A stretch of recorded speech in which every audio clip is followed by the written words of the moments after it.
you did stop the tutorial and you've come back, welcome back. Hopefully you spent a little time there just sorting your legs, which is, as I said, the trickiest part. I, in the end, didn't use all of my wool. I found it a lot easier, I do find it a lot easier to felt smaller legs, but you might be different. You might need to have used all your wool. For that reason, I'm probably going to just use this up on the head. So finish wrapping this around the head. I'm just going to gently and quickly tack it into place and get things exactly how you want them once they're assembled together in your final sheep project format. So another important thing to do at this stage, well, two important things to do at this stage. One is to check it stands up. Mine stands up really, really well, actually. I don't know why, I haven't done anything differently, but sometimes they're a bit wobbly. And when they're a bit wobbly, it might be that one, a bit like a table in a restaurant, there's always one wobbly leg. So you might just need to pull it, and then refelt it around the base of it. It could be any reason, but just keep going until you're happy that it's quite sturdy. Sometimes it might be that the legs are too much splaying out or too much splaying in. However you want to do it, now's the time to just mess around with the legs, get them to a point that you're happy that it's stood up. And you might even have identified which is the head end and which is the tail end.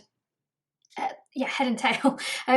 I find the bigger end is better as the bottom, and the smaller end, if you do have a bigger and a smaller end, I mean mine's pretty marginal, the smaller end I tend to use as the head. I don't know, they just look more sheepish to me.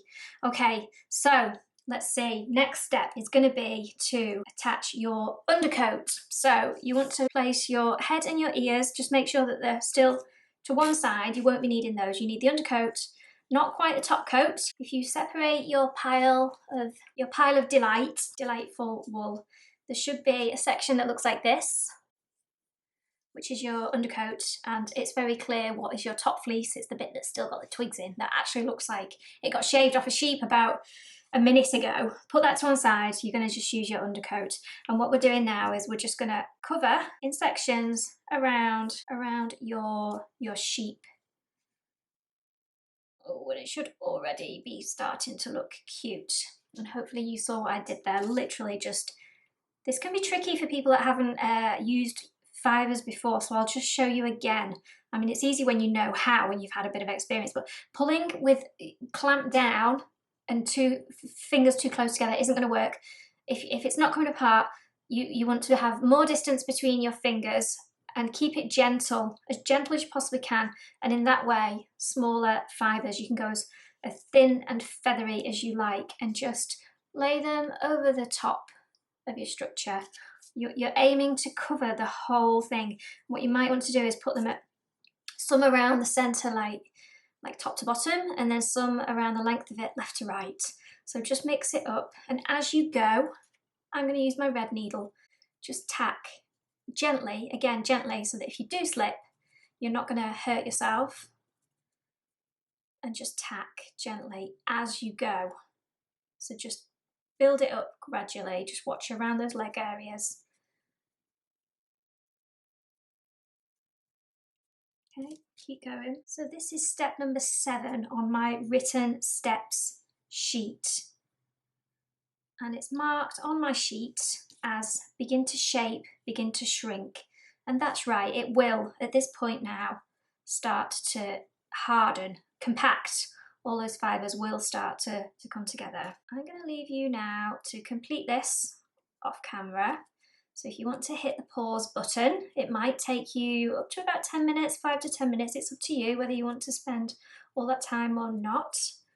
But do spend a little time preparing the shape, compacting, and build up. Tend to build upwards on your sheet as you go. You don't want to take too much length off your legs. You don't want your legs to be too short. Okay, see you soon. Don't pressure me for some kids, and I won't pressure you for marriage. I know it's never the right time, but we gotta do things on our time.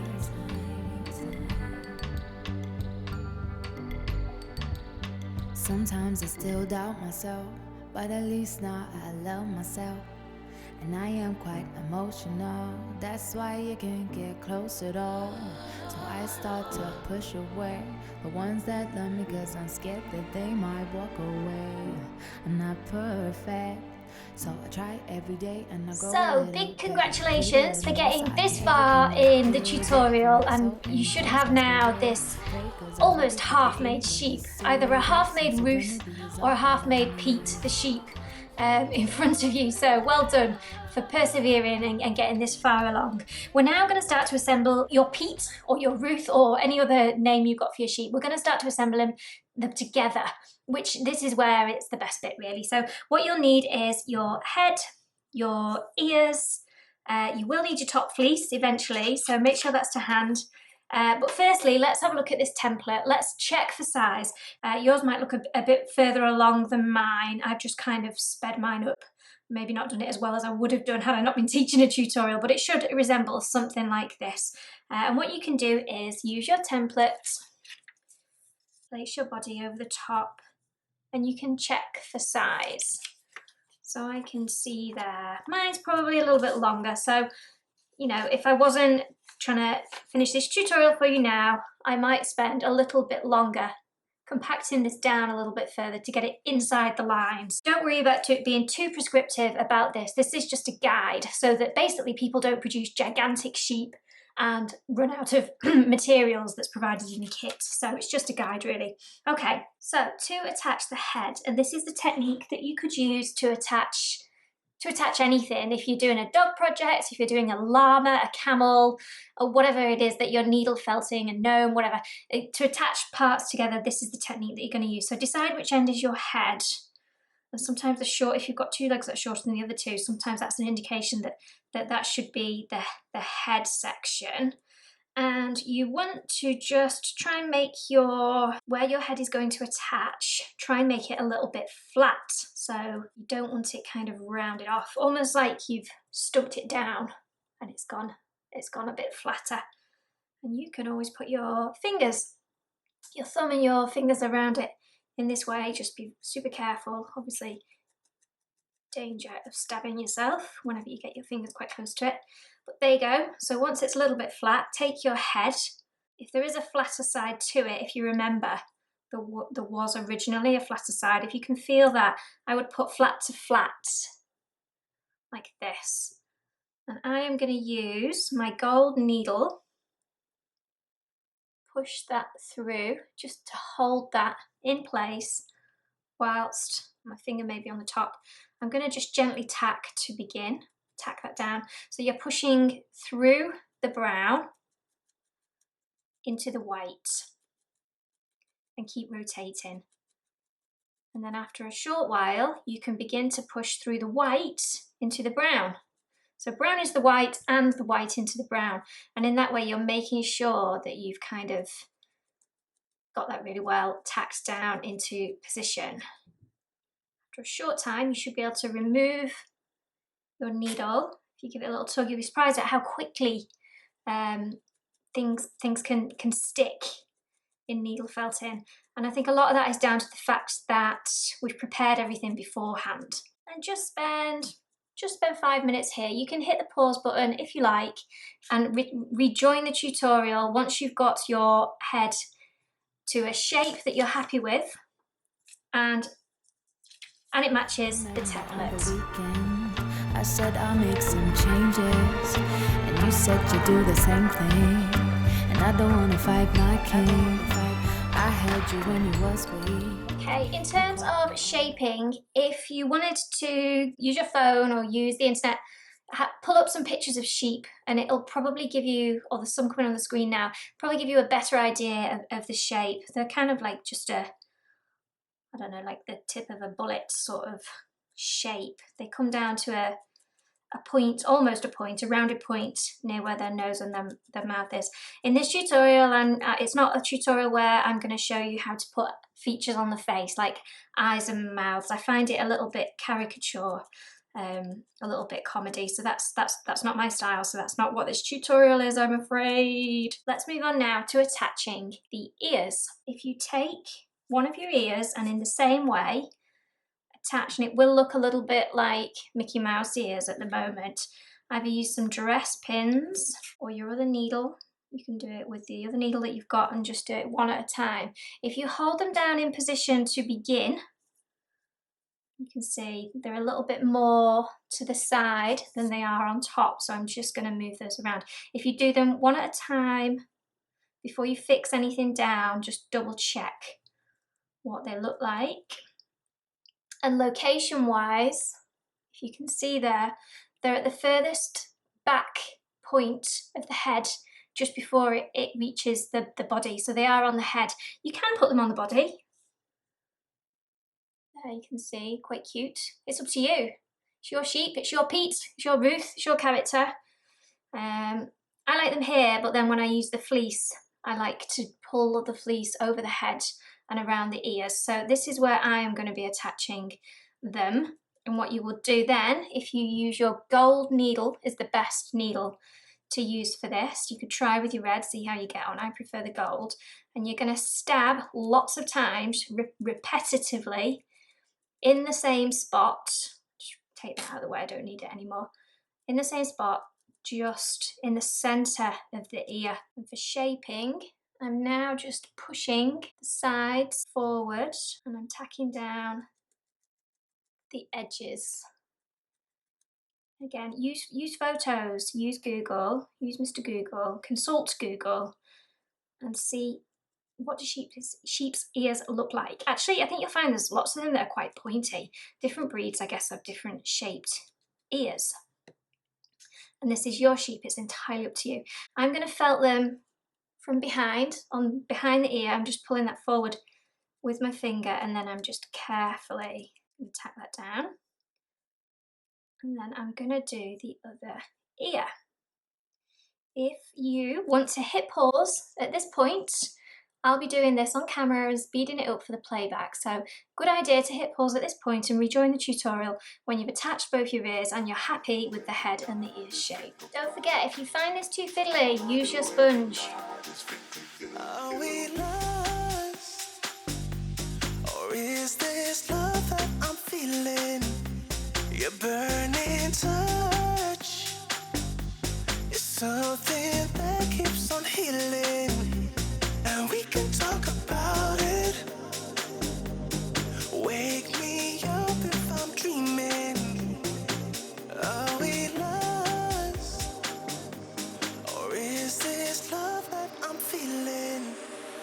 You say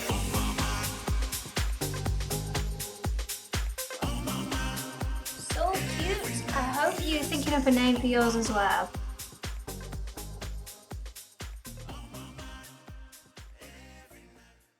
So cute. And I hope you've really enjoyed this so far. You're at the final section now. It's the finishing touch. It's the top fleece, which is pretty much the last thing that you're going to do now. I promise you, you are going to be stabbing away at this for ages afterwards. It's so hard to put down. And it's such a joy to work with, as I said, natural materials to create something. If you think about what you started with, just a pile of wool, and there's not been a sewing needle or any glue in sight. So it's really rewarding. Okay, so time for the top fleece. Of course, if you are making the black sheep instead of the light colour sheep to start with, then you would have a different fleece. The first thing I would suggest you do is to just tease it apart. Look at that large piece of twig. Don't need that. Pull any bits out that you don't want. Sometimes I quite like to sort through this and pull out the really nice bits of curly stuff that I like the most, because I want to make sure that they're maybe across the head or down by the ears or in on the very top, somewhere where I'm going to be able to see it. If you're not that bothered, then it doesn't matter to do that, but do tease it apart a little bit. It's always good to pull it out into sections to begin. So if I have a little section like this, it's just, you can see there's gaps between it, and you just need to carefully lay it over your fleece. This is the easiest part of the whole tutorial. And I'm going to start with just my red one, my red needle, and I'm not tacking all over. I'm choosing areas to pin it down, and I'm almost leaving it. I might actually switch to my gold, finding a little bit of resistance from my sheep. You want it to be fluffy, to stand away fluffy from the surface. And just turning as you go. Don't needle felt for too long in one particular location. Keep adding.